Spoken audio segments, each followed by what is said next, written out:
Hello, everyone, and welcome to the LightBringers podcast, episode 32. It is. Today, I have with me Kroof and Rook, and we will be talking very generally about End of Dragons, as well as talking about some recent news and bits and bobs. I hope you're all very well. We have some the music, Guild Wars theme music in the background is very solemn. It's okay. We also have a special guest again joining us from the Mists, actually, to be fair, depending on where you are in the story. Tybalt, welcome. That's what the solemn music is. It's in reverence in regards to Tybalt. Oh, okay. Ripple legend. This podcast today is in memoriam of Tybalt, so. Pour one out for our homeboy, our home skillet, Tybalt. I'm having apple cider. Should I just pour my water on the food?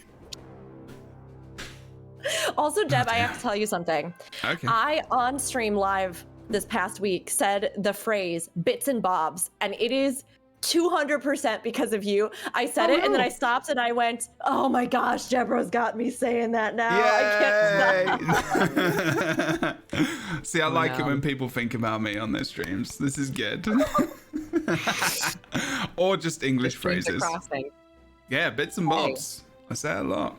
I've said it to my clients as well. Wow. Bits and bobs. It's like, you know, when you're trying to get all the bits and bobs and doing things and stuff and blah, blah, blah, blah. Thing is, bits and bobs is a good filler because it's not swearing. True, correct, yes. It is not swearing. Well Do done, you ever Jebro. just insert it in lieu of swearing? Like, oh, bits and bobs, and then you're set? Yeah, sometimes. As long as I have to swear. No, wait. As long as I'm not on my channel. This song is. Wait, what's this song from? This song's from like the celebration of LA. I think it's when you like win the battle of LA. I can't remember actually. What's this song? The World Summit. Oh no, it's bollocks. That's not actually the right thing at all. Good job. Well done. You swore in the first 2 minutes. I know exactly what this is. I apparently don't know what this is. I don't know. Welcome to our Guild Wars 2 podcast. We're authorities on Guild Wars 2. Guild Wars 2 podcast. There's a lot of songs. Actually, McLean was one of my top played artists on Spotify this year. It could be because of the podcast. But I do genuinely listen to the Guild Wars 2 soundtrack when I'm doing the washing up. So I do the washing up a lot. It's an incredible soundtrack, to be honest. It is. Heart of Thorns, I think, in my opinion, is the best soundtrack ever. Ooh, contentious. It doesn't have the Choya song though. Yeah, so that does make it inferior in every way. Sorry, It does. Path of Fire doesn't have Tarir or Hearts and Minds or Mortarmoth's theme. Fine. I like the original soundtrack. What's our favorite one? The one with the Choya in it. I can't remember what it's called. Bristol. It's something village. Hollow. Prickle Patch Hollow? Prickle Patch Oh, Hollow. yeah. Yes. Wait. Prickle Patch. No. No? What? No, it is. It's just all one word. Oh. Sorry, Okay. I was just thinking search this one. I was like, Rook and I cannot be wrong. Like, I know. I was like, love we the are universe. so on the same page. This has to be what it's called. We should definitely do a podcast of music. Get McLean I was on. gonna, yeah. McLean would come on. We did. I would be like, McLean, we are joined through baldship. Okay. Would Kroof and I have to wear bald caps for that episode? Is the next question. Yeah. I'm gonna work on my application of a bald cap. It's gonna be seamless and smooth. You won't even know that I have hair in my body. I don't even doubt that. Is that how it works? That if you're bald, you just have no hair at all anywhere? Like it just automatically I literally have hair on my arms. So. That would be a lie. Maybe you put it all on with like a mascara brush before stream, Jeb. We don't know. Maybe. You develop alopecia. TOS, like I don't think I can show where other hairy parts of me are, so it's not appropriate. But All your bits and bobs. all my bits and bobs.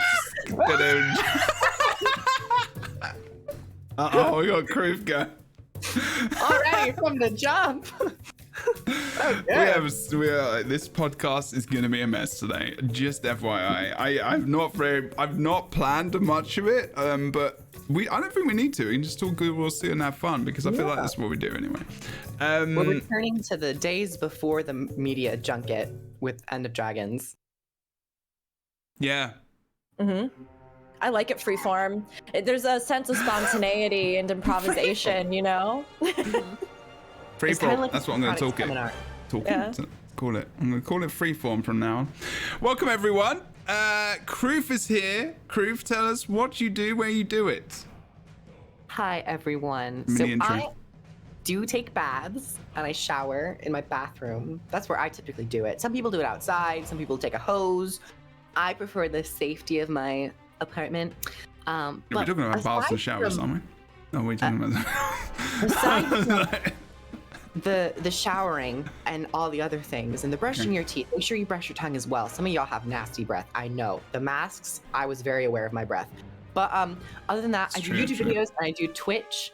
So I do YouTube videos at Kroof, Elite Specs, Beta, some lore things, general Guild Wars 2 stuff. And then I stream here on Twitch Tuesdays, Wednesdays, Thursdays, Fridays, podcasts. When I'm not a podcast, I do other things. Wednesday, we just finished Factions. So I'm 100% ready for End of Dragons, and that's on the VOD if you want to go watch the final part of Factions.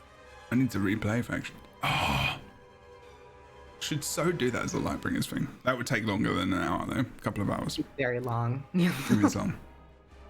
Kroof, you're here. Welcome. Welcome back. I'm glad you're here. Kroof, sorry, Rook. We're basically the same person, so it's not. Yeah. It is awesome to have you back. I hope you are well and surviving your Final Fantasy Endwalker shenanigans, bits and bobs. There we go. Slap that in there. As we do, where you do it. And hello. Yes, I am still alive. Like Kroof, I too like bathing, so I take a shower every day. In my apartment. Shower bath shower. I learned this from Bebop. Yep. Shower bath shower. Yeah. Yep. I don't remember the last time I took a bath, to be honest, but I do really love a good morning shower. I usually listen to like a podcast or a soundtrack, sometimes a Guild Wars 2 soundtrack. So that's kind of what I do in the morning. A podcast? Yes. What are you kidding me? Have you never done this? Showers? At least 30 minutes. I drink my coffee in the morning. I tell everybody straight up. Yeah, no, that's what I do. I'm like, I told my partner, I tell my friends, whenever we do sleepovers or I visit them, I'm like, I will be in here for at least 30 minutes. You will have to wait for me because I do not cut it any shorter than that. So I shower usually like 15 minutes. Around 30 minutes? Extend it. Listen to a podcast. Treat yourselves. It's worth it. Yeah. Save the world, people. Good Lord. We'll do a bath podcast. We all get in our bathtubs and we're just like, have our mics and we're like, yeah, so how are you doing here? I think a bath podcast would be incredible. Yeah, I'd be down for that. I have baths all the time. I love baths. When I'm not spending 30 minutes in the shower, I'm usually live on Twitch or on YouTube. Okay. That's a lot of time. Yeah. And I'm a variety MMO broadcaster with a focus on Final Fantasy XIV and Guild Wars 2. I like to turn a love of story, characters, and lore into creative content and to bring people together and lift them up while doing it. So that's kind of what we do. You can find me twitch.tv, Bird of Chess, YouTube the same. And very soon, like I've been saying for the past 2 months, very soon. Oh no. Will be Rookery. I keep pushing it back because life and everything keeps happening. Content keeps coming out. New X Pack drops. And I'm like, I'll do it before this. I'll change the brand. I'll change the name. And then it doesn't happen. And here we are 2 months later. So very soon it will be twitch.tv Rookery. Enjoy. Who knows how soon that'll be? We'll find out. Maybe start 2022 with a new fresh thing. coat. Fresh coat of paint, fresh name. Fresh plumage, if you will. I was actually talking about you on my stream either Wednesday or Thursday, and I was like, I don't want this bit to end. I just want it to keep being pushed back for like another year or two. And just every time it's like, soon. I have fallen in love with this so much.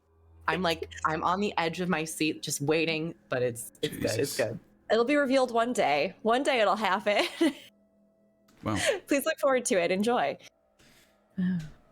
And I am finally Jebro, host twitch.tv/Jebro of this show. How do you bathe? How do you bathe? Well, on Monday I had a very long bath because it was my birthday and I was 40. I am now 4-0 in the world. Congratulations. That's Old amazing. as- Congratulations, Jebro. Thank you very much for my age. Congratulations. So I had a long bath. I like to have baths. I have baths probably 3 or 4 times a week. I then have a shower because sometimes baths can be a bit murky.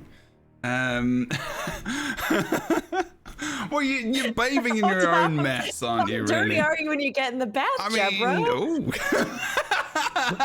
That's a different question.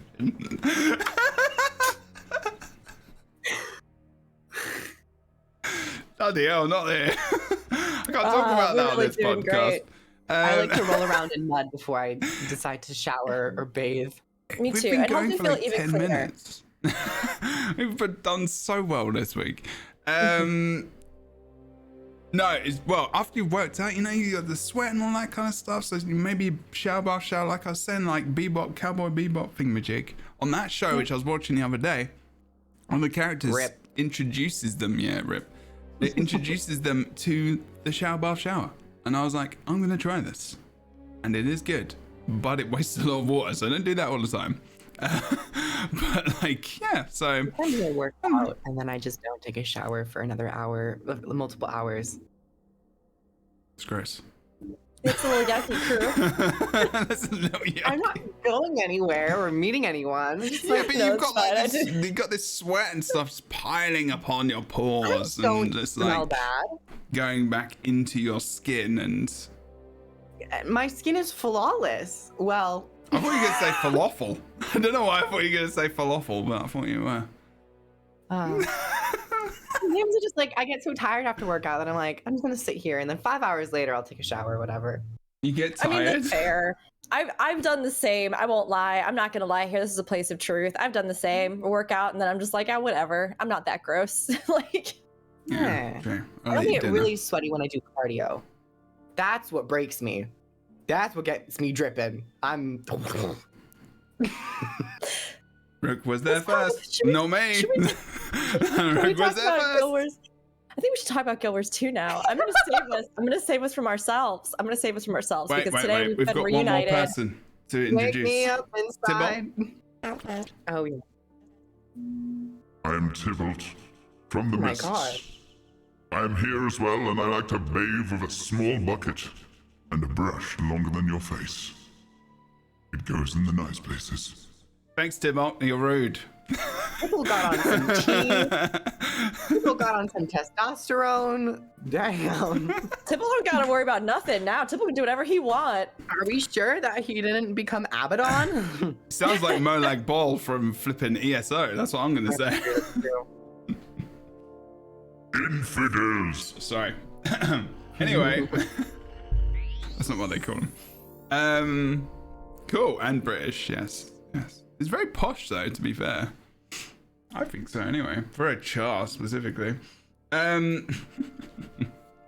Anyway, so Guild Wars 2, we have just finished our last beta. We have just had the World v World betas just finished as well. Albeit I played a little bit, not a massive amount. And we have had this week some, are they announcements? I mean, I guess so. Like, talking about armor looks for Guild Wars 2, Ender Dragons. Have you both seen this couple of bits? This was one of the posts that said, take a look at one of the new armor sets coming in Guild Wars 2 EOD. Keep an eye out for more previews of expansion armor sets this week. And they were like, ooh, they started off with fairly basic armor. Yes. I did got to peruse all of them as everyone else on Twitter.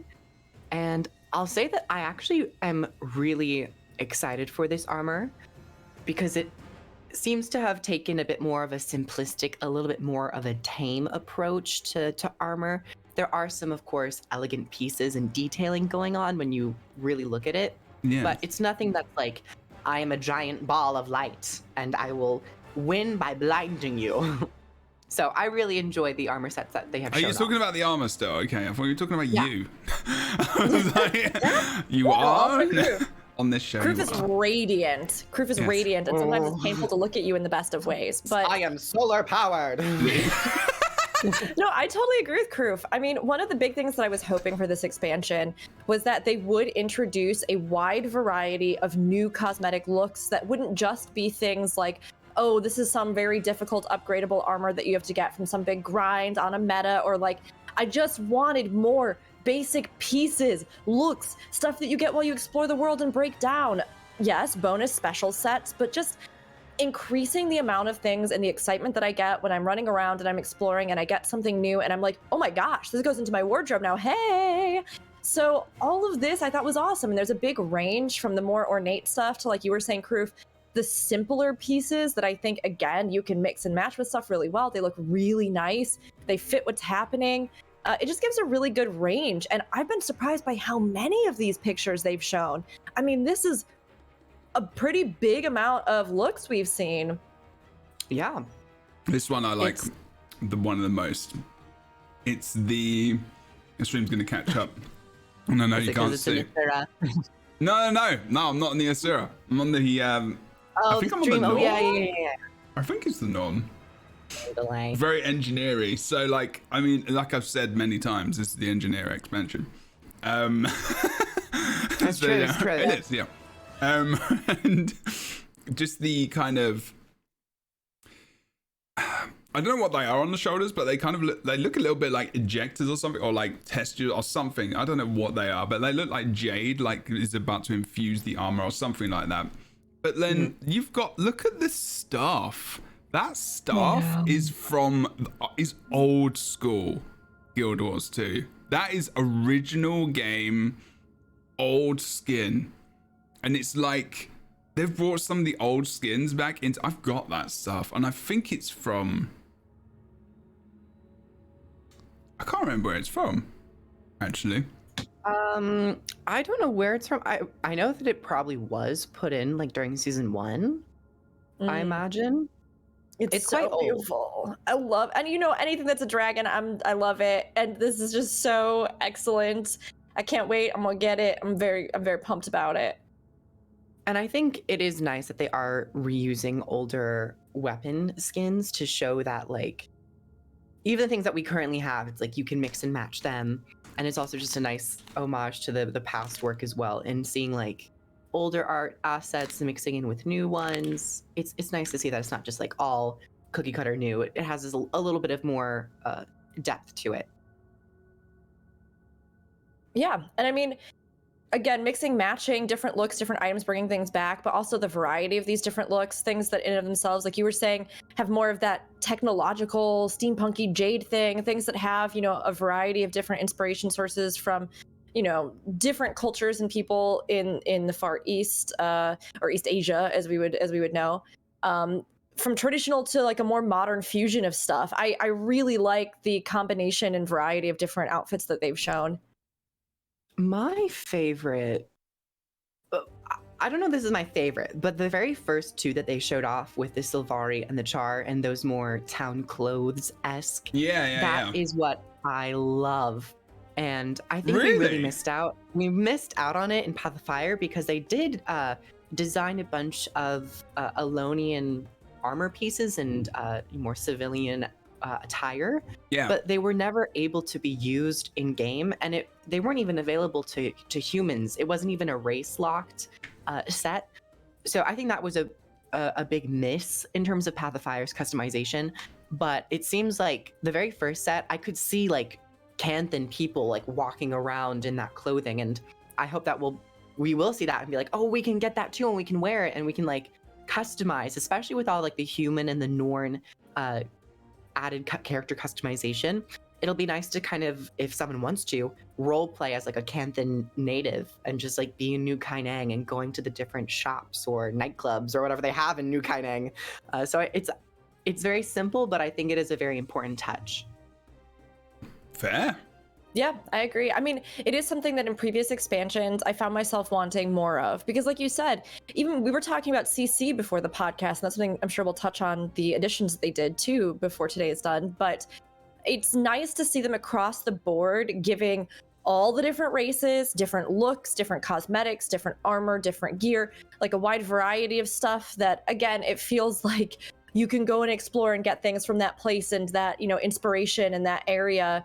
Whereas it did feel like in maybe some of the other portions of the game, it was just much more select who got what or where you could get it or what the item was, as opposed to this, which really does seem like we have a bunch of different looks that, I mean, I'm very curious to see where we get them all and how you get them all, but there's a lot of stuff to look forward to. Okay, I'm gonna shift you over to some of the other bits and bobs. No, I'm saying way too much. There was this one was pretty cool. This is more of the, I guess, the guard kind of outfits and stuff. Oh, I like the, wait a minute, where am I going here? Oh, sorry, that's the Jade Tech mech. I just automatically went over to that. This armor set's gonna take a little second to get to it on the stream. There we go. This is cool. Like that sword as well. That's a new sword. I've not seen that sword before. It's like I was jade. thinking it might be the bright. Hold on, let me see. It might not be a new sword. Oh, okay. It could be. Let me just double check because I actually didn't take the time to go and double check. But you can talk about it and I'll get back to you once this loads. Okay. Yeah, I love these couple looks. The like armored one and this one. I am not 100% positive because I have only done like a bit of research into different time periods and clothing and regional clothing and things. These feel slightly like Mongolian inspired to me. I'm again not positive and I would need to do like some more research on it, but again, a lot of the touches and even like the fabric feel in that first armor set, that kind of like the like padded armor, you've got the actual metal parts, but then you have this sort of overset kind of tunicky, I'm trying to think of exactly what I would call it, you know, like the piece that goes over it. I mean, I just think that all the details on this, even down to like the armor, like the helmet shapes and things and touches and details. We saw various things with some of the others that are like Korean inspired and have, you know, like GOTS and things like that. So I really like that they did, I think, draw on a lot of different sources for these, and you can see different inspiration sources. Mm-hmm. And as for the Great Sword, yes, someone did, Brimstar pointed out, if you are interested in the Great Sword, this is the Bright Inquisitor Great Sword in Guild Wars 2 right now, so you can go grab it. It is a really nice Great Sword. It's very simple, sleek. Yeah. Will work really well with some wardrobes. I think that rifle is from the same set as the staff as well, with the dragon on it. Like really older sets, right? Yeah. Which now suit and make sense. Awesome. But yeah, I really enjoy this set in particular. I really like the heavy with the foo dogs on the shoulder, the more sculpted creatures kind of like mantled on the shoulders. It does evoke a sense of like aggression and you're ready to fight and guard and you're like not someone to be messed with. So I really like the touches. Also, yeah, the detailing work with the color palette. Of course, these will presumably be dyeable, but just baseline, they look really cool. And all like the gold accents. Yeah, I want to see, actually, I would love to see the dye potential with these as well, because that's another thing. You can dye all the gear in Guild Wars 2. Absolutely. Okay, let me see if there's another one. There we go. Oh, these are cool. Oh yeah, it's more of the dragon. Oh yeah, it's the same weapon set. It's all like Mm-hmm. I wonder if we'll be able to actually like acquire this in End of Dragons. Yeah, if 'Cause maybe there'll be another place or vendor where you can get it, or Yeah, because I think you can only really get them. Actually, I don't know how you get them. what the Trading post, probably. Yeah, buy I think them. so now. But it's a great set, and it fits really well with Cantha. So, you know, it's an older set. I would be fine. I'd be happy seeing the ability to get a Black Lion set in game if this was a Black Lion set or I mean, or you not. can technically at the moment. Dragons, the season of dragons, you can get That's the weapons from the things. Yes. I do like the point that Astra brings up in chat that they really appreciate they're adding armor sets and not outfits. Yes. And I also like that too, because they really did specifically say these are armor sets, right? So the difference being, for anybody who doesn't know, that each of the individual pieces you can actually separate out and use cosmetically and mix and mingle and match and all kinds of stuff, as opposed to the outfits that are like one entire ensemble that's applied over. So I totally agree, because it was feeling to me like it was a little stale. It's like, I really would like to have some more things that are just generic pieces that I can put on. I love my outfits too, and they're really, they have their own purpose for sure, especially when you're leveling and you look like a disaster and you just slap them on. But it's really nice to get to customize your look and pick and choose different pieces that you want to use and that you acquired in the game. Awesome. Okay. Well, I think like in terms of the armor, that is true. And what Obi is saying, yes, they do that, but they don't show them off like this pre-expansion. I don't think they've ever really done that. So I think it's more of a trying to introduce us to different parts of the game, maybe, which they haven't even done before. Heart Falls, they didn't do that either. They didn't show off any of the armor, actually, because they didn't show off like the bladed stuff or any weapons or anything. It's smart that they do this, because even those armor sets before the expansions launched, they were data mined and put on the online anyways, with both expansions. So honestly, like, we do have to kind of keep it. I hope ArenaNet keeps in mind data miners, and like these things that are armor sets usually get leaked. So it's like, why not make it your own and use it as like a subtle marketing, like, oh, look at more of the content that we're showing you. So I'm very happy that for this expansion, they have actually shown the armor fairly early instead of just waiting for data miners to do it. I totally agree, because it's a selling point of the expansion, right? It's something that people want more of. Like, they want to know, what are my new cosmetics going to be? What's the new content that I'm going to be able to do? What are my new features? So if you take it and you wrangle it and you turn it into something where you're like, look at something else that's coming in this expansion, you're just putting your own product out there first and foremost to really lead the way in saying like, yes, here's everything, and not just like making the community feel as though they need to go to other people to figure out what's even in the expansion that's coming that they can look forward to, So putting this out, especially as they have, gotten through, I think, most of their major announcement streams and things at this point, and to say like, hey, but it's not over yet, here's more. That's such a smart move, I think, honestly. Yeah, after last week's stream. We watched it. I don't know if you got to watch it, Rick. In all honesty, I just got to see little bits and pieces and like highlights and summaries of it that I read after. Yeah, we were definitely. We were not live, laugh, loving. It was. Yeah, it was okay. It was okay. It was. No, it wasn't. Okay. No, it wasn't. Okay, it was not okay. Why? I mean, no, I know why, but like it was just for the last stream of 2021, before the expansion, which comes in February. I almost feel like it was, and this is not a slight at anyone at all. I feel like this was maybe. It almost felt like it was a devs thing. Like it was a dev stream, like for them to show off the thing that they've enjoyed making so much that they just were excited about, and they were like, I need to show this to people and talk about it. And I bet there were many people who were enjoying that more than we were, specifically, maybe, hopefully. And that maybe they just wanted to show that off. It was not necessary at all to show as much as we saw of Arborstone, of like, knowing all of the intricacies of the area and how to like unlocking stuff. We just didn't need to know. Like, it was kind of like, yeah, I want to know, find out this myself. Like, I know this is cool, but like, I mean, what? Yeah, I mean, it's something that I think we're seeing with this particular live stream cycle, right? This is something that I've just noticed, because I mean, a lot of us are familiar with other games, or come in contact with other marketing for games, or play other MMOs, and obviously, like we talked about, we've been in the middle of this big blitz for Endwalker and Final Fantasy 14, which I play a lot of.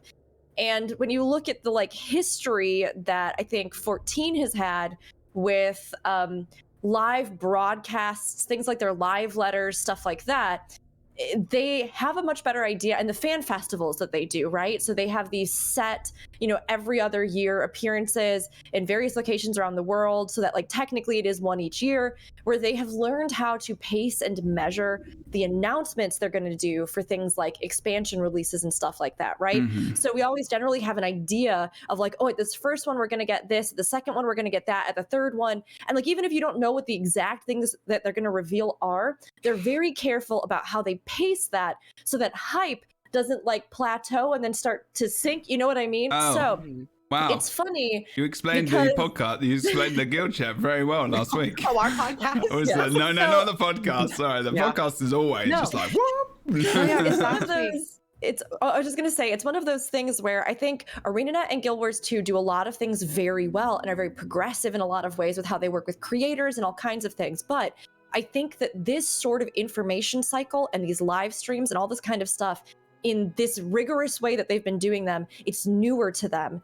And, they've done stuff like it, but they haven't mastered it yet. So what they really should have done is paced something that would have been a major feature reveal, like a big hype thing for the last live stream of the year. And they should have revealed it then and been like, you're going to want to tune in to find out about the thing, I think a lot of us were kind of assuming, hey, maybe they've kept in reserve a new race, but we found out in passing that wasn't even happening, So to me, it's more of a pacing issue, and people were going to be disappointed unless they really knew how to structure the news they were doing and keep that hype going up instead of just like, That's the noise, by the way, everyone. That's the noise of hype.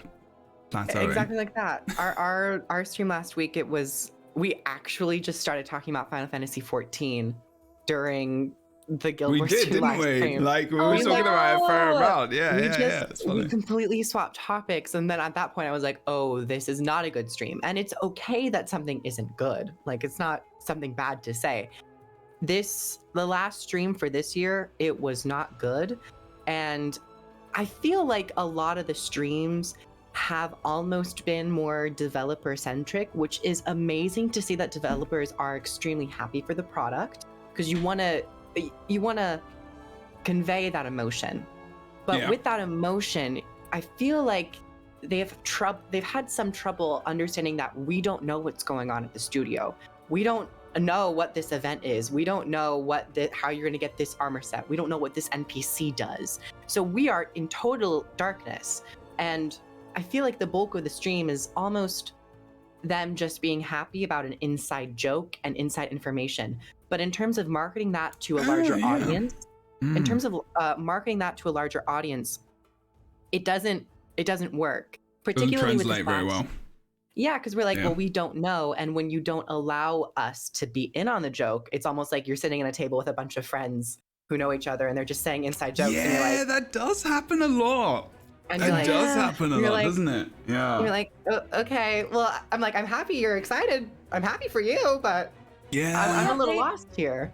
They have to bring you in, right? And I think that's something that we as content creators oftentimes are very painfully aware of, right? Yes. How do we bring people into the moment that we are in? If there is an inside joke that gets said because you have a bunch of community members that know that joke, how do you make every person that's there, new or old, feel like they are now a part of that joke?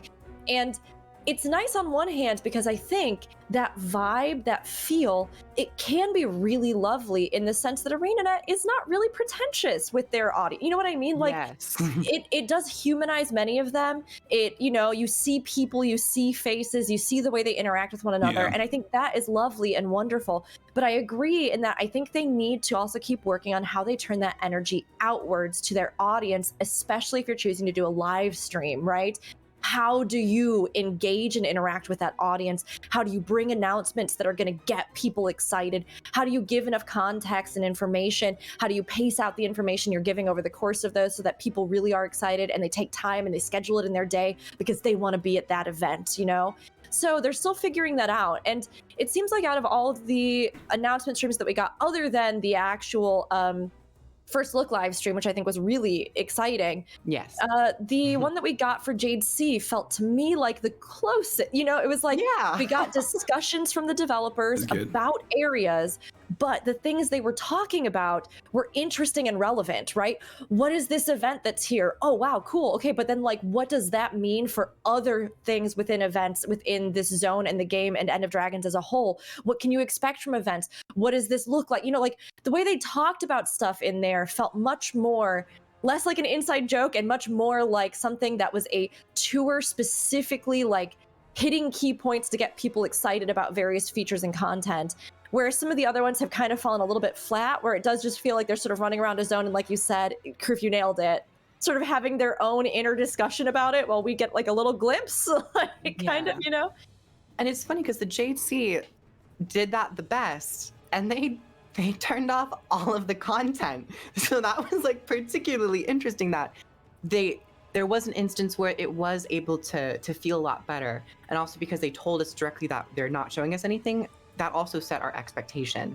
And I think that the previous stream talking about expectations, that's where it kind of went wrong, because they had titled it gameplay and they didn't show a single thing of gameplay.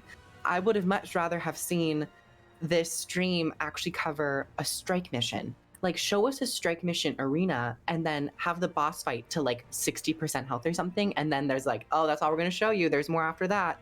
Because strike missions are supposed to be that core PvE feature in End of Dragons.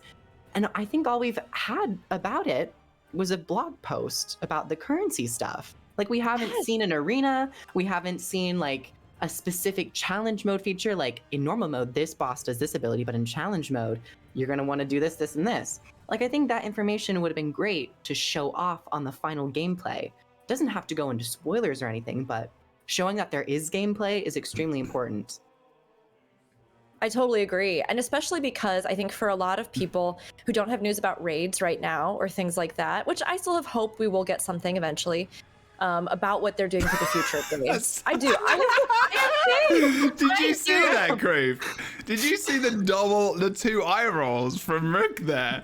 You look at you trying to smile and be innocent and get away with it. I saw both of those rolls. That was amazing. Very sneaky. Like, so it was like, they were very like up and over. Let me speak my truth here. I do think that there has been a lack of communication on certain things, but I also personally get so fed up listening to everybody constantly be like, ArenaNet doesn't care about anything and won't do anything and won't pay attention to their content, and they aren't going to bring more raids, and they hate us, and they don't care about raids, and they put the raids in the garbage, and they dump stuff on top of them in the garbage. Like, I just get so tired of it, because when it comes down to it, they're very aware that PvE content is a major feature of MMOs. They're very aware that they are going to have to figure something out for the future of this.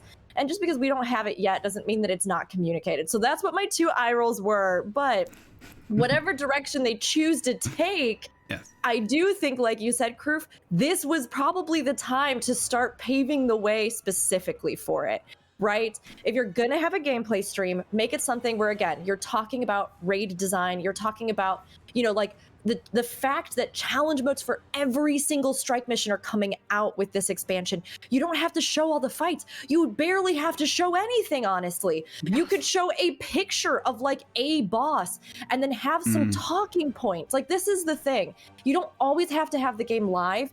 Have some talking points, right? Something that's like, you know, we know that there was a wide disparity between difficulty levels in, you know, this and this with the strike missions that we got. This was our experimental phase. We have now found that, you know, we want a progression of difficulty in this, or we want, you know, to add more difficulty in this regard. Give bullet points and use those as discussion points without revealing too much to talk about how you are you are adding to the future of the game and expanding upon features that people want to know about, right? Mm-hmm. It doesn't have to always be a live play just because you're live. You can literally just be addressing bullet points, you know, or like, here are the major things we want you to know about this going into this. Like, I think that would be even better, more efficient, more effective. So are we like, this is a raid talking story, we're talking about raids now. That's what we're gonna do, isn't it? That's what Kroof was getting into. PvE in general. It's just like strikes and raids are kind of the same. They're bosses. We talked about raids as well last time. We went into we talked about we went into so much LFG stuff. Yeah, we went to LFG. We went into like everything. There was no gameplay, so we had to make up for it. In all honesty, we were bored. We were. It was. We were bored during the guild chat, and that's unfortunate to say, but that's okay. You know, not every show is going to be for us. But there was 4 of us, so I mean, that maybe said something. Sorry, Criff, you were going to say something. I was going to say just a minor thing about the topic of how I think overall people have been very accepting and happy to see that they are doing this media circuit similar to Heart of Thorns.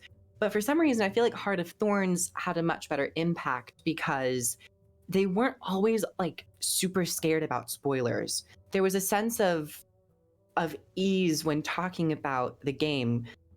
I also think it's a problem with like how we're going into End of Dragons because we currently don't know the conflict as to why we're going there. With Heart of Thorns, we knew it was Mordremoth. We knew kind of already the basics of the conflict. But I feel like that's another issue that we don't even know why we're going to Cantha in the first place, which might be the fault of Icebrood Saga. But I think it is something that we need to get in the loop of as to like why we're going to End of Dragons. And then once we kind of know why we're going there. Why are we going to End of Dragons now? Or why we're going to Cantha. Like why are we doing this? Just renamed Cantha to End of Dragons. End of Dragons. So I feel like if we know why, there will be a sense of less spoilers because it's almost like they don't want to talk about anything at all because they might view everything as a spoiler. And that doesn't really bode well, right. Because you can't get a sense of like, why is this important if the most basic information is considered a spoiler as to like why we're there in the first place. I know why, Criff. I know why.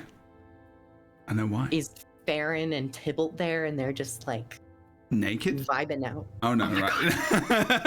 No. Sorry.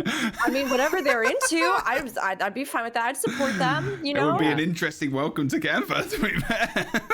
I don't know. My mind is just like on one today.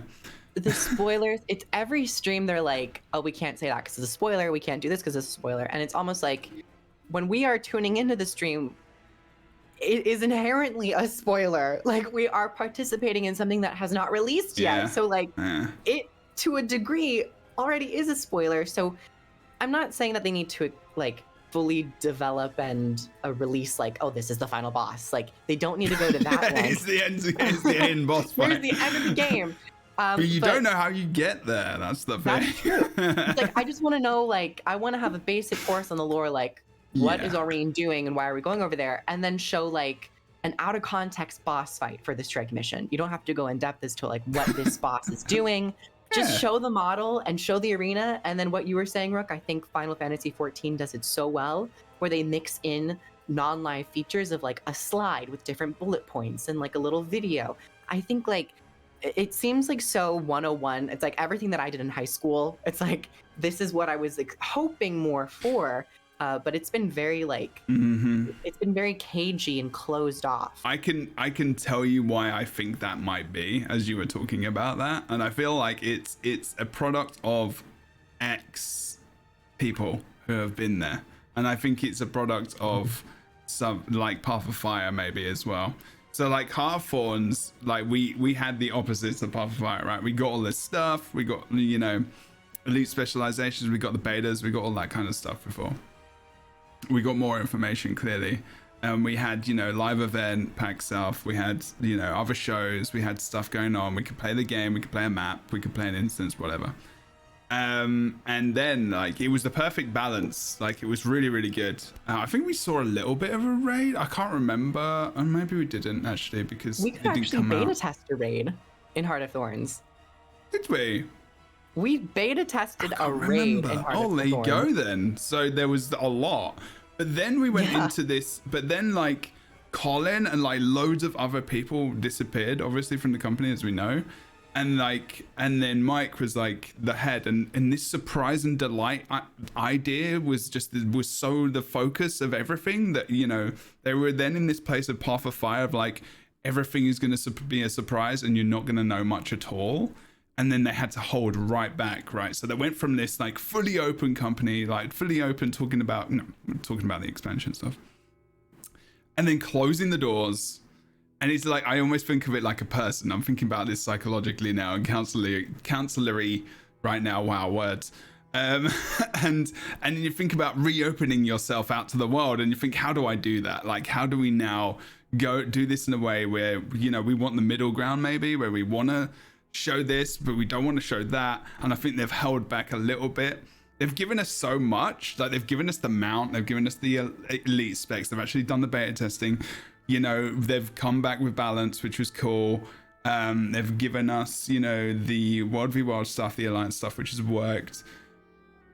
But, you know, that's stuff we already knew. Like, the alliances, that's owed to us. That's owed also, to us for sure. They're not specifically content for the expansion. Yeah. Just live. It's not. Stuff. It's the stuff we get normally, right? Like elite specs, like we expect to get this stuff. This is the stuff we normally get. Sorry, go on, Rick. No, I mean, I was just going to say, I absolutely agree with what everybody's saying. And it's interesting because, again, I don't think you have to show that much. Yeah. I really don't think. You know what I mean? It's like, yes, having all these beta periods and stuff. And I mean, like, I think that's fantastic. And the purposes of testing and getting feedback and everything, I think this is a really good process. But right, when we're looking at like Heart of Thorns, do I think they need to show us a whole raid? No, like, I don't necessarily think they have to for us to be hyped. But I think it is about picking and choosing key things that you want to show, knowing what you don't want to show, and giving people enough of a hook that they at least can start to put themselves in the mindset of, what is this adventure I'm going to be taking, you know? And so in some regards, I think that a lot of this leading up to it hype has worked really well, in the sense that, like, I'm very excited about a lot of what I've seen of the style and zones and colors and stuff like that, you know? I can see Cantha, but like you were both pointing out, I don't know what End of Dragons is. Like, I don't know. Like you said, we don't even know the basic fundamentals of the setup of what's happening. And Icebird Saga did leave us in a very confusing place that seemed, and I like parts of Icebird Saga very well, right? But it feels like we should have had almost a whole nother episode that was then like, well, it turns out that the energy went to Cantha, and we're going to be going to Cantha sometime soon. Is that what we get, maybe? Is that a discussion we can maybe have now? Like, do you think we're going to get that? I mean, if they did something like that, I feel like the time to announce, hey, we have a bonus prologue episode that's going to be coming out prior to the X-Pack would have been to announce it at that last live stream, you know, and try to get it out for people so that they can play it at the new year. But they didn't. But I would love if they did, because it feels like right now we have this gap in understanding what journey our hero is taking. Of course, I'm excited dragons are involved and Cantha looks amazing. But again, right, you should at least understand the basic premise of the adventure you're going to be taking so that you can start envisioning yourself taking it. And then you build off the rest of that. Do we show the concept art for a boss? Do we keep it vague? And then, like we said, talk about the type of content that's coming out, as opposed to just being like, here we are in this zone and we can only kind of tell you some kind of stuff, as opposed to like, what was that voice today is about? our live stream. Sorry, you know I do voices. That one specifically, I don't think I've heard before. As opposed to like, today is our content stream. So we have two people, or, you know, I'm just here, whoever it is, we're here talking about content and End of Dragons. These are the bullet points of what you can expect. And again, you don't have to show anything, but if you have an idea of like, you know, elaborating more upon how enemy AI has changed, veteran enemies, what it means for your masteries, you know, are we having raid content or no? No? Okay, well then we're having these strike missions. So why should you be excited about the strike missions, you know? Yeah. And like, that's where I think they missed the mark a little bit. Actually looking, I actually, as soon as you started talking about it and you were talking about the build up for an expansion, I was thinking, I wonder how Final Fantasy 14, now I think Final Fantasy 14 is a good game to compare it to now. I think Guild Wars 2, comparing it to WoW was always a little bit more difficult because of the age. I know that it's Square Enix, and I know money is obviously different.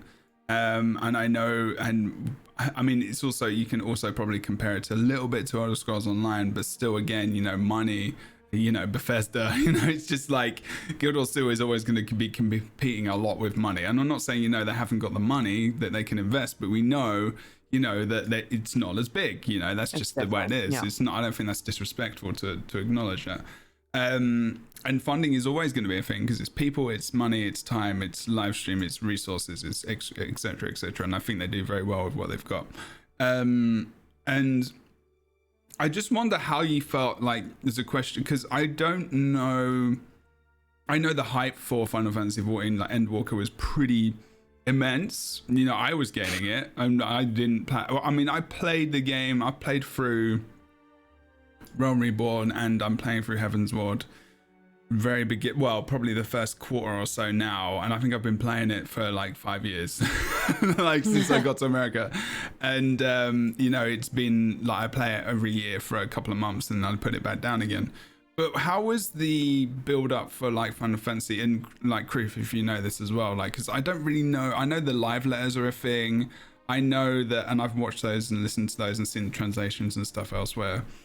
And I know that they have the Final Fantasy 14 like day or weekend or whatever that is. I remember you covering that. But like, how much hype? What do they do that, you know, ArenaNet could maybe learn from, or do they do it well? That's the thing, I guess. It's a mix, I think. And they do it. The biggest thing that I think is a bonus is that they attack it from different fronts, right? So FanFest is essentially a fan convention. That's right. Much like BlizzCon, right? Ooh, but okay. The idea is that, again, you are getting the community together to celebrate something all together, and they do this in all sorts of different ways, right? This year, because it was all digital, they had, you know, digital programming days. So they do everything from live concerts to announcements. They showcase, you know, the first version of the trailer, but it's not the complete version. It's just the first part. So you get the first peek at what's going to be happening. Okay. They have panels with the developers where they talk about, this is what I think about when constructing story. This is what I think about, you know, like where they actually ask questions. Then they also bring in content creators, although Square Enix truly, I do not think, has done as good of a job working with their content creators as ArenaNet has. They are it's much more hit or miss whether or not I think they really are actively connecting with a wide array of creators. And I was very lucky to get to work with them this year, but this is after creating content for this game for years with next to no recognition from them and no way to bring myself to any point of recognition to them, because there's no way you can submit information. There's nothing like that, right? Yeah, so it's very difficult, but they usually feature some content creators where they'll, you know, even have little funny things where it's like a mix of content creators or developers, whoever, and they do some sort of silly game show or some kind of a trivia show or something like that, right? Yeah. So it's this variety of different content that is put on usually live in person at a convention, but this year was streamed. And during all of that, they have some kind of interactive component. So like this year in the in-game photo mode, right, they had FanFest specific filters. They had in-game FanFest items. So you could buy the special limited FanFest, you know, in-game mount and these things, right? And then people would take pictures of themselves at FanFest and post them online. And they'd be taking pictures of, you know, themselves watching with their FCs as their guilds essentially as they, you know, watch stuff. So it's a more of a creative celebration of the community, which then gets the community engaged. Then you get the live letters, which are more technical communication of information from those who are in charge of the game. So the producer and usually somebody else who's there, where they specifically take you through, these are the bullet points of content that you can expect from the game. And the way that they usually avoid spoilers and things like that is that, you know, it'll say, we have new trials coming. And then it'll say, question mark, the trials are, a secret, but here are the things we have adjusted for trials, or here is the information. This is how many you can expect roughly, or this, right? So they make it much more of a, here are the communications of the thing you would read on the back of the box, essentially, but with a little bit more insight from the people that are making it. And they usually try to, again, get you excited, but it's very much about communicating that information from them to the audience of exactly what they can expect and revealing new features and what those features might have in store. Then they also do things like Duty Commenced, which is like their community team will put on much more casual, fun, silly broadcasts where they just kind of run content and things and they give stuff away. And then they did the media tour, which I think is really one of the big blitzes. Sorry, it's kind of long, but again, they attack this from many fronts. No. We're listening. We're with you. So yeah, the media tour I think is really key because they invite news outlets, but they also invite a wide array of content creators. And then they bring everybody in. It's overseen by staff. Yeah. Usually they fly people in person to do this, but this year it was all digital. So again, like, when they fly people out there, people are all over social media. They're posting pictures of themselves at the media tour. They're posting pictures of themselves with Yoshida-san, the producer. But because it was all digital this year, they coordinated the event. They give out all this information, and then they have a very select demo of early game content that creators are allowed and/or news outlets are allowed to do coverage of in whatever way they'd like. So there are like strict guidelines and things, but you are there that day for like 10 hours getting all the information. You see a presentation, you get to play, the staff is all on hand to answer questions, you get as much information as you can, and then you have a week before the embargo lifts, and then it all hits the internet. So I know I saw people in chat talking about like, oh, but all the strike bosses are apparently spoilers, right? Well, in theory, like the first boss of an expansion should not ruin the ending of the expansion. You know what I mean? So it's but like you can show snippets as well, like we were saying. Like part, it doesn't. It can just be like it could be literally like a short snippet or like a a zooming out of the basic area, like the whole of just a team running in. Doesn't have to be anything initial. They could even just put something something, even just like ideas of rewards or something, some kind of system, like some kind of advance or some kind of like, or even talk about it and just say, with strikes, we have now got this system where you will now have 3 difficulties: easy, medium, hard. You can get XXX from this, and immediate hype. Everyone talks about it, blah, blah, blah. And they've done well with putting loads of stuff in like that. And actually what you were saying with your media day is that Guild Wars 2 did that. They did that with Half Fonts.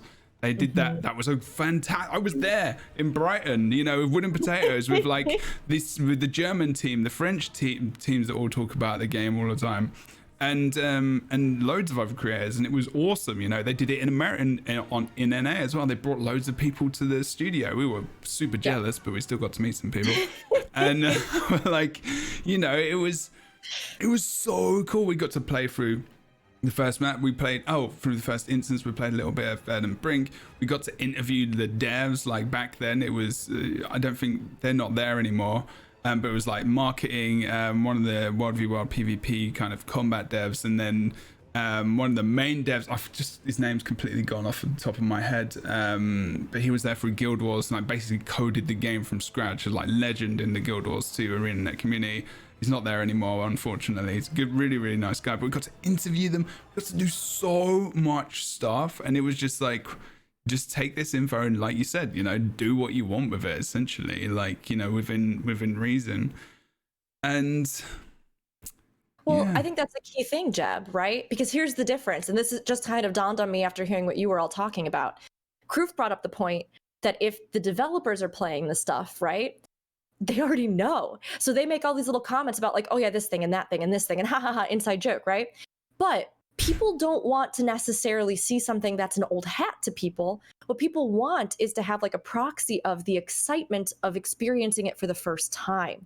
Yeah. So if you pick select snippets and you give it to news outlets and content creators, people then get to vicariously live through that experience where they're like, oh my gosh, look at how excited so-and-so was for this, right? Mm-hmm. And that gets the hype going. I honestly think they could have done something that was much less like, here we are in here playing, much more, here are the bullet points of different content we're focusing each day, we're talking about these things, we're having almost interviews or, Q&A or whatever it is. And then if they really wanted to show off gameplay, do something where they are even remotely, right? Because we got to do that really fun day. We got to do all sorts of stuff during Extra Life where they brought people in to run raids and stuff like that, right? Yeah. But work something out where if you want to have the immersion day or the, the map exploration day, pick the earliest map that, again, is not going to be a spoiler, and then have like a dev there and invite, a couple content creators or a couple people to come then to showcase the experience of what it's going to be like when you're going to be running around it for the first time. And that's where the excitement comes in, It's about, again, I think this multi-layered approach of doing different things that engage both the actual players, but then that also engage the proxies for the player base and the, developers, which are like content creators who kind of bridge that gap. And then also doing things like authority sources, media sources, stuff like that, which they have done. And I think they've done some nice stuff with that this time around. But yeah, it's just about like how you, I think, allocate that type of experience across the board from top to bottom to each category, if they do something like a special in-game event item or something, or they did that prologue episode, that would engage the community. If they do something like the live stream, let's play the first zone, that engages the content creator community, right? So it's like each level you have to kind of tackle together.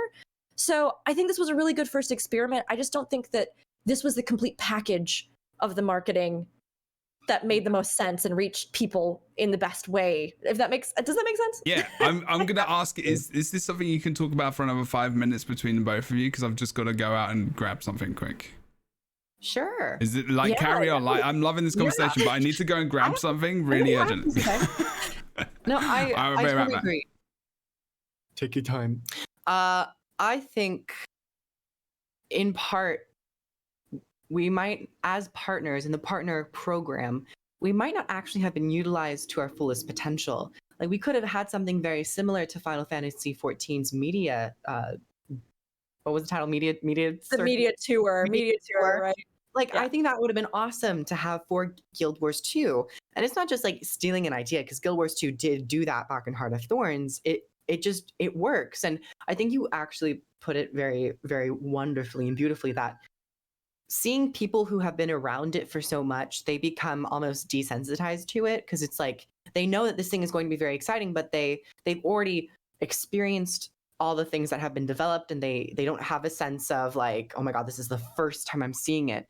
And so I think it would have been awesome if media outlets and partners were able to play like a first section of End of Dragons, or some isolated section, like a meta chain or a part of a meta chain, or just exploring the open world, and having that opportunity for maybe like a day to get footage and to experience what the expansion will hopefully inevitably be. And then our excitement and having that sense of this person doesn't work there, but this is like their first time playing it, and seeing how their reaction is. It's like, it does kind of create more of a connection to the larger audience, rather than just having developer to audience. It's more so content creator, developer to content creator to audience, which having as many tiers in a ladder means you can get higher and higher. So honestly, I think that would have been a lovely thing to experience and also try out for marketing. Especially if they had, sorry, I didn't mean to cut you off. Did you? Oh, no. Continue. Yeah, it's fine. I was just going to say, especially if they'd used that to dovetail into the beta period, where then other people could play the elite specs or something like that, right? Because I was astonished by how many people, even in this very last beta, still had no idea that a beta was happening. And that is true. Didn't know how to participate in it, and didn't know, they were like, oh, well, I couldn't do it. I wouldn't, be able to, I wouldn't, and I was like, no, it's in the game. It's in the launcher. You don't have to download anything else. You don't have to, you can just make these characters, but I think that if they had put something like this at the start and had a bunch of content creators all across the board and various media outlets as well saying, like, here's this little preview that we got. One of the things that's nice is that, like we were talking about earlier, the Endwalker moon that I've got next to me, but they send out as well like a physical media kit that then people take pictures of and can promote on social media to be like, hey, my footage is coming out next week or whatever. So then people go to watch that to get news. And then in that, you have some little tag that you asked them to say. You can even have it written out for them that says, like, try out the beta for yourself next week at blah, blah, blah, blah, blah, blah, blah, Exactly. Like, that kind of thing, I think, is the bigger picture. And I will say that for ArenaNet, they have been so good about boosting what creators are making and doing, and their things, like, in a way that's very difficult to get other companies to do, right? They will retweet stuff if they see that, hey, did you make something for this, and you're able to do that. They will promote that on their official Twitter. So that in and of itself is really great. But again, I think it's about bridging that gap in a slightly more, like, bringing them into a more professional facet of the marketing for the media tour, if that makes sense. I agree. I think just seeing what the media tour did, it as a player, because you had talked about, because you are very much in the Final Fantasy 14 game and the community and streaming it and all the production of it. As someone who isn't as deeply in Final Fantasy 14, but who has been aware of the game and played it from time to time, when Endwalker came around, the media tour really did like speak to me. I was watching your videos and other people's videos, and I was like, I kind of want to play this game now. So it really, at least from a personal experience, I can say that format might have worked on me. And I now am also extremely excited to play Endwalker, to actually have a journey in the game of Final Fantasy 14, not just the expansion, but the base game, the expansions before Endwalker. So it did really affect me, and I was like, this was really good. So End of Dragons, I think, could have utilized that a little bit more, because people also just like watching cool packages be delivered, or seeing the small snippet of a landscape and unboxings, or like a dev interview. All those things are just nice to see from a particularly YouTube side of it. Having Twitch being more of a live stream site, we do have some situations like with Teapot. He got to interview CMC, the balance dev, live right after a live stream, and that generated a lot of people to come over there and to see like the more information of a more casual, like, of a creator asking like, oh, this got nerfed, why is that? Oh, this got buffed, why is that? It was very specific, and it was actually really lovely to see, because I think a lot of times some developers almost might be scared to do that, because you go into the lion's den of sorts of like having chat respond to you and be like, why did you nerf this? But it was a really cool experience, and it felt very like organic in a way. So I have enjoyed some things that they have done, but I do think having a more standard media tour would have been nice. I agree. And I think it is a learning experience, right? I mean, all of this critique and feedback, again, right, as we always talk about here, isn't to say that like what they did and that there were certain things that like we just, don't appreciate, or we don't ever want them to try this again. You know what I mean? Because I do think the communication this time around has been such a huge step in the right direction. I think that there is more excitement for this expansion that is continually growing. More people are getting introduced to the game. I do think this is a really good stepping stone. I do think there are really great moments from a lot of these live broadcasts. I know that so much work and time and energy went into them from the people coordinating them. And so it's like all of that, it's a huge thing. But like, there have been, especially as we keep looking at a bigger future for this game, and supposedly even more, and a whole new story arc and stuff after this, that it is something that they should really take note of and really pay attention to, because I think ArenaNet has a wealth of like content creators worldwide and people like that, where even if they can't always, I mean, we don't know, right? We don't know their budget, we don't know their marketing, you know what I mean? Yeah. But there's been a lot of discussion about like in the past, maybe they just can't afford to like buy out every TV channel to run commercials of like, so if they can't do that, then what can they mobilize for relatively low cost to them? And I do think content creators, as well as other media outlet opportunities, oftentimes are the way that you can do that, because people will just show up because they want to have stuff to cover for the game, and they would love to have more information about that. And one thing that this is such a weird thing. It does seem like this time around they reached out to several larger content creators and did do some special collaborations with them. Yes. One of the most unfortunate things was that it seems like some of these people somehow got the wrong impression and thought that this was the last expansion coming out. And that did happen. They made these huge YouTubers and things made these videos that literally said in them, this is the last expansion that will be coming for Guild Wars 2. Can we find those videos? Because I would actually genuinely like to maybe show them. One of them was Josh Strife Hayes. I know he did that video. Yeah, right. One. Oh, sorry, I'm back as well. Hello. Welcome back. Hi, welcome back. But the thing is that ArenaNet didn't catch it until later, after it had been out for a while, and then had to contact them to retcon it. But again, that's why things like this media tour, like that's when, or having some kind of really specific media pamphlet, media like, and I'm sure that, I mean, this could have easily just actually have been a mistake on the part of these creators. Like, I'm not totally sure. I don't know. Yeah. Right. But that's why when you have something like a media tour where you're signing people under NDA, or you are like, structuring, here's the day, here's the information that you get, you're codifying it into this very specific way. This is exactly what we want them to take away from this, right? Like, at the Final Fantasy XIV media tour, I cannot tell you how many times Yoshida-san said, this is not the last expansion for the game. Like, over and over and over. And then had a whole section in their presentation talking about the future of the game, right? So it's one of those things where, again, I think that codifying how you're using things like content creators into a really solidified way that presents the same amount of information to everybody and gives everybody this opportunity and clear guidelines and execution, it just benefits you across the board, as well as making sure then that you are following up on the content that they made. And I mean, obviously, eventually this did get fixed, but I mean, that's a huge thing. Like, even on some of the later dev chats, we were getting people coming in who were like, this is the last expansion. I saw on so-and-so's video that this is the last expansion. And I'm sitting there in chat like, this is not the last expansion. I don't even know if they know that it's the last expansion or not. Like, you don't even know if they're going to change to what the hell they're doing, because they keep changing their mind. But like, I mean, it's like, and it depends who's in charge in the upper echelons of the company, whether or not we're going to have an expansion or it's going to go back to what it was.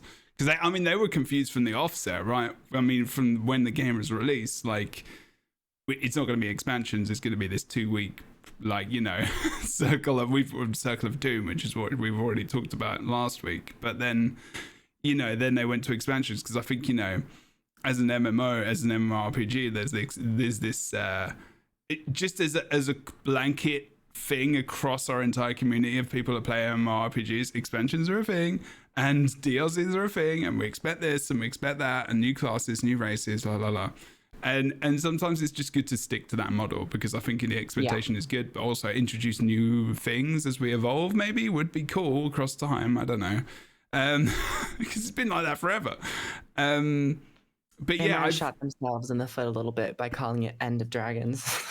Yeah, that's a problem.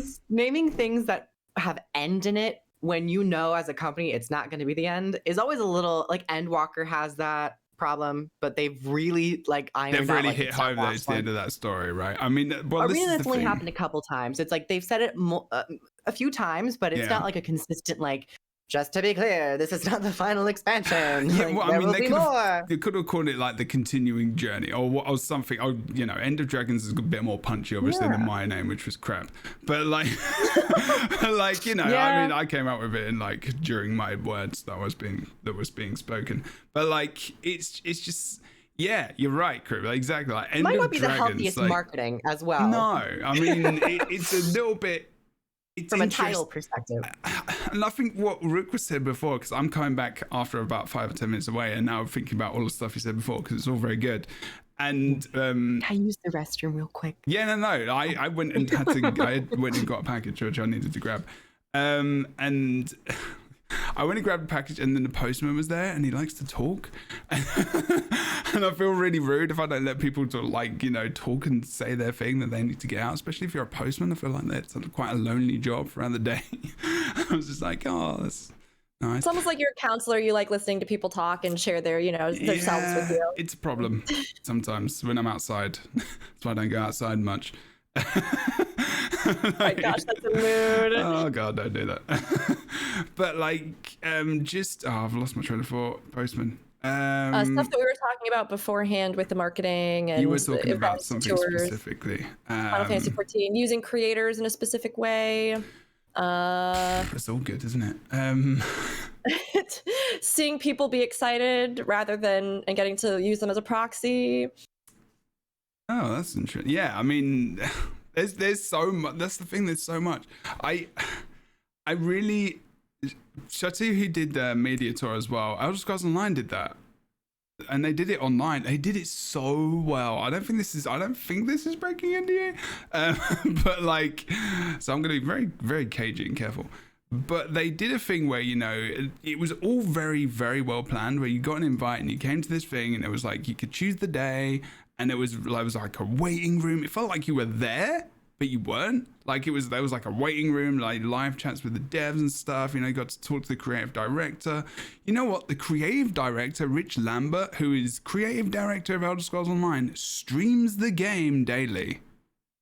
He streams on Twitch. He streams the game. Like he's a developer. Like developers stream the game they are playing like weekly, like just on their own channel. And the money they use, they give it to charity. The money they get from some stuff, they give it to charity. And I'm just like, and you can ask them questions about the game. They're so accessible. And I would argue that, I feel like Guild Wars 2 devs are very, very approachable on Twitter a lot of the time. They'll normally reply to stuff if you kind of like them mention them. And they are very receptive to it. And I feel like, the future, we're going to find out even more so that might be a thing as well. But like, I don't know, there's just a different way. I still feel like they're learning. I almost feel like the staff, this is the thing, like their marketing team, I think a lot of marketing in their marketing department, whatever, they've had a lot of different people coming in and out of there. I also think like the top people, like I've said this before, have had so much control over what people can do that they've obviously not had this area to be free to be able to market the game the way they want to market the game. And I still feel like they kind of not sure how to do that sometimes. I mean, let's give ourselves some examples. The taxi ad for the chart, the taxi ad was a prime example of what the F. And like, I mean, to be fair, it worked because we're still talking about it, but not in a good way. We are talking about it because we're in the community. No one else is talking about it at all. Why? And then it was like, that's not the worst one, in my opinion. That one was like, it was interesting. What was the worst one then? I think the worst ones have been the food stuff, like Arby's and like boba tea and Subway. But that's like a marketing thing, though. I mean, I think the boba tea thing hit too early because I think like the taxi one not a marketing strategy. No, but that's like different. That's like live TV, not live TV, but it was still in an effort to market the game. It wasn't. Okay. Maybe I'm just trying to forget about it, Kroof. It wasn't. I'm not saying it was good. I'm not saying it was good. No, but it was at Kroof least has just got loads of Quiznos things in a big massive freezer. I actually love Quiznos, but they had been removed from almost any state. Like there are no Quiznos anywhere near me now because I don't know. It feels like 99% of them have been closed. So I was so bummed because I was like, I would love to. I could not. They do exist. But like they're gone now, at least in the States. Most of them have closed their doors. So like there's that whole thing, right? Whereas like, I don't know if 14 is just now running a campaign with DoorDash, where if you order pizza on DoorDash, you get an emote. Yeah. Oh, Grubhub, that's what it is. That was during the Game Awards as well, and you could get your delivery was free. I think it's different. Like they maybe did 2, like, and you can get the emo right in the game. Like they were talking about it so much. I was like, damn, I want pizza now, and damn, I want to get into Final Fantasy 14 right now because I can't because I'm queues. God damn it. Anyway, sorry. Here's with the food stuff. Final Fantasy 14 can have that like wacky freedom to do Grubhub or Uber Eats or like they can food stuff. They've got the power. But I think they have the finance too. I think as a general note, you shouldn't be like going outside of your kind of bubble. So if you're a video game, you should do partnering and marketing with things video game people use, and they have been doing that with End of Dragons, like chairs and monitors and graphics cards.